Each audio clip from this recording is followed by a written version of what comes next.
G20 की बैठक में भारत का ऐतिहासिक ऐलान। दुनिया के 20 सबसे ज्यादा शक्तिशाली देशों को भारत अपनी उंगलियों के इशारे पर नचाएगा। भारत में हो रही है G20 की बैठक, तो भारत अपने हिसाब से कर रहा है फैसला। अमेरिका समेत कई देश भारत के फैसले को चाहकर भी बदल नहीं पा रहे। पहले यूनाइटेड नेशन के अंदर रूस के खातिर भारत भिड़ गया 193 देशों से, तो अब दुनिया के 20 शक्तिशाली देशों के खिलाफ रूस का ढाल बनकर हो गया तैयार। G20 के मंच से भारत ने जो घोषणा की, इस कर्ज को रूस पूरी जिंदगी नहीं उतार सकता। दोस्तों, भारत ने दुनिया के 20 सबसे ज्यादा ताकतवर देशों को धमका दिया है। अगर भारत में G20 की बैठक में आना है तो भारत के रूल से ही चलना पड़ेगा।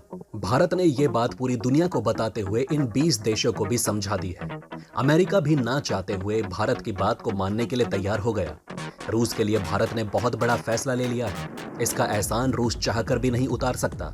तो चलिए जानते हैं क्या है पूरा मामला और बढ़ते हैं वीडियो की तरफ। दोस्तों, जब रूस और यूक्रेन का युद्ध शुरू हुआ था तो दुनिया का कोई ऐसा देश नहीं था जो ये बता देता कि ये युद्ध कितना लंबा चलेगा या इस युद्ध से कितना नुकसान हो सकता है। लेकिन समय के साथ साथ ये युद्ध बढ़ता हुआ चला गया और 24 फरवरी से शुरू हुआ रूस और यूक्रेन का युद्ध आज 1 साल से भी ज्यादा का समय ले चुका है। इस युद्ध की चपेट में दुनिया का हर एक देश आया। यूरोपीय और पश्चिमी देशों के द्वारा रूस पर कई तरीके के प्रतिबंध लगा दिए गए। वहीं भारत इस मामले में पूरी तरीके से न्यूट्रल रहा। भारत ऐसा देश है जो रूस से भी अच्छे संबंध रखता है और अमेरिका से भी। पश्चिमी देशों की तरफ से भारत के ऊपर ये लगातार दबाव बनाए जाने लगे कि भारत को अपने रिश्ते रूस के साथ खत्म कर लेने चाहिए। लेकिन भारत की तरफ से अपने सबसे अच्छे दोस्त रूस से दोस्ती नहीं तोड़ी गई। वहीं दूसरी तरफ भारत इस साल होने वाले G20 देशों का नेतृत्व कर रहा है। भारत G20 का अध्यक्ष है। भारत को यह अधिकार प्राप्त है कि वो ये तय करे कि किस मुद्दे पर भारत के अंदर G20 सदस्यों के बीच बातचीत होगी और किन मुद्दों पर बातचीत नहीं होगी।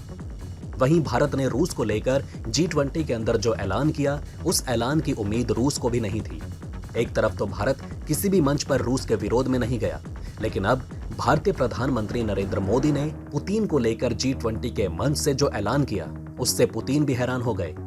कैसे हमें देखने को मिला था कि जिस तरीके से 24 फरवरी को यूनाइटेड नेशन में रूस के खिलाफ प्रस्ताव पेश किया गया, इसमें भारत के कदम ने एक बार फिर अमेरिका समेत पश्चिमी देशों को अपने उठाए कदम से हैरान कर दिया।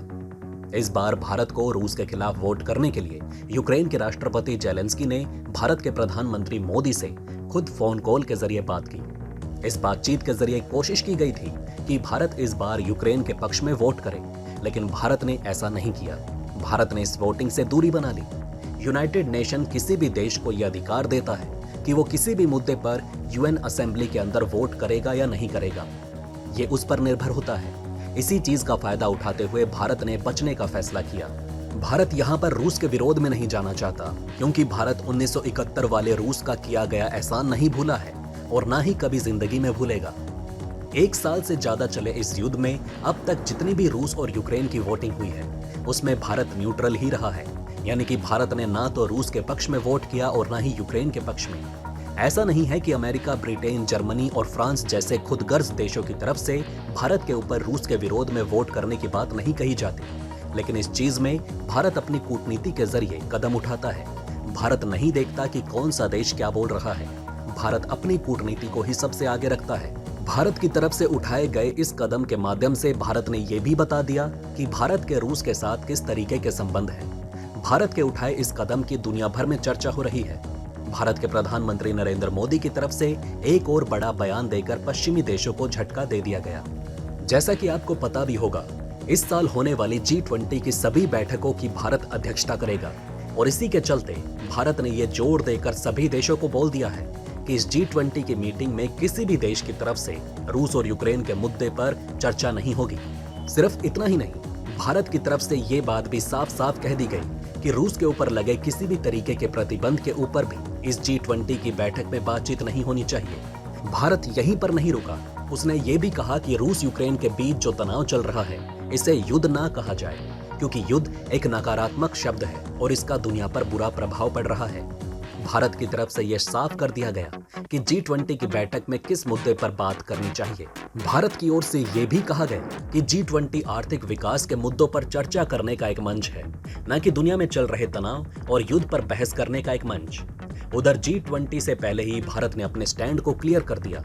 कि कोई भी देश भारत के अंदर रूस के खिलाफ एक वर्ड भी नहीं बोल सकता। इसी के साथ साथ भारत ने ये बात भी साबित कर दी कि भारत अपने दोस्त रूस के लिए क्या कुछ नहीं कर सकता।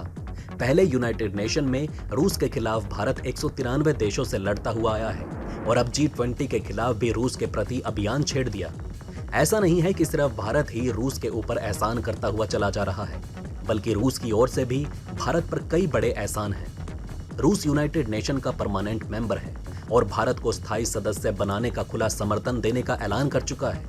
इतना ही नहीं, यूएन के अंदर वीटो पावर रखने वाले देश रूस अपने वीटो पावर का खास इस्तेमाल भारत के लिए भी कर चुका है। वहीं 70 के दशक में जब भारत और पाकिस्तान युद्ध के मैदान में आमने सामने थे, तो उस वक्त अमेरिकी युद्धपोत पाकिस्तान की मदद के लिए हिंद महासागर में काफी तेजी से बढ़ रहे थे। लेकिन तभी रूस ने भारत की मदद के लिए अपने युद्धपोत को भेजकर अमेरिका को लौटने पर मजबूर कर दिया। एक समय ऐसा था जब रूस भारत के लिए दुनिया के कई देशों से लड़ता हुआ दिखाई दे रहा था, लेकिन अब परिस्थिति बदल चुकी है। अब भारत रूस के लिए दुनिया के कई ताकतवर देशों से लड़ रहा है, जिसमें अमेरिका, ब्रिटेन, फ्रांस समेत कई और देश शामिल हैं। दोस्तों, G20 के अंदर रूस को लेकर भारत ने जो बयान दिया वो कितना सही है, कितना गलत, आप अपनी राय हमें नीचे कमेंट में अवश्य लिखकर बताएं। वहीं दोस्तों, दूसरी तरफ जब भारत के दोस्त का नाम लिया जाता है तो रूस का नाम सबसे ऊपर निकल कर आता है, लेकिन जब भारत के दुश्मनों का नाम लिया जाता है तो उसमें चीन का नाम सबसे ऊपर निकल कर आता है। चीन के लिए भारत की तरफ से एक बड़ा काम कर दिया गया। दरअसल एक ऐसी खबर आई है जिससे चीन की मुश्किलें अब लाइन ऑफ एक्चुअल कंट्रोल यानी कि LAC पर बढ़ने वाली है। भारत अपने एक ऐसे जंगी हथियार को उतारने की तैयारी कर चुका है जिसका एक ही अचूक निशाना चीन के कई हिस्सों को तबाह कर जाएगा। ऐसा भी नहीं है कि हमारा दुश्मन चीन किसी से कमजोर है। देखने को यहां तक मिलता है कि चीन के हथियार देखकर अमेरिका तक दंग हो जाया करता है। अभी पिछले साल ही चीन ने एक ऐसी मिसाइल का परीक्षण किया जिसने पृथ्वी के चारों ओर चक्कर लगाकर अपने टारगेट को नास्तेनाबूद किया। चीन ये बात भी जानता है कि भारत के पास शेरों वाला जिगरा है, जिसकी वजह से चीन आज तक भारत से डरता हुआ आया है और दोबारा जंग लड़ने के बारे में सोच नहीं सकता। भारत अपने दुश्मन की ताकत बहुत अच्छे से जानता है।